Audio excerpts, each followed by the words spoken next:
নমস্কার, আমি পার্থজিৎ। আপনারা দেখছেন হাউস বেঙ্গল। দীঘার জগন্নাথ মন্দির উদ্বোধনে সস্ত্রীক দিলীপ ঘোষ এসে হাজির হয়েছেন। সেটা নিয়ে রাজ্য রাজনীতিতে শোরগোল পড়ে গেছে। পরে জানা গেছে মমতার আমন্ত্রণে উনি এসে হাজির হয়েছেন। সেখানে এখানে একটা কথা বলে রাখি, দিলীপ ঘোষের সঙ্গে বিরোধী দলনেতা শুভেন্দু অধিকারীর যে অম্লমধুর সম্পর্ক সেটা আপনারা জানেন। আর গত ইলেকশনেও দিলীপ ঘোষকে যেভাবে তার নিজস্ব কেন্দ্র থেকে সরিয়ে দেওয়া হয়েছিল, তার পিছনে শুভেন্দু অধিকারের হাত আছে বলে মনে করা হয়। যেখানে দিলীপ ঘোষ প্রাক্তন রাজ্য সভাপতি, এবং দিলীপ ঘোষের জন্যই কিন্তু আজকে বিজেপির এত বড় একটা জায়গায় গেছে ওয়েস্ট বেঙ্গলে।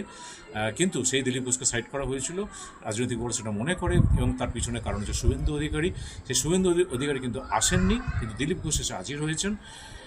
এটা নিয়ে শোরগোল পড়ার কারণ আছে, কারণ সামনে বিধানসভা নির্বাচন, এবং এই সমীকরণটা কোন দিকে নিয়ে যাবে রাজ্য রাজনীতিতে সেটা রাজ্যবাসী অধীর আগ্রহে অপেক্ষা করছে।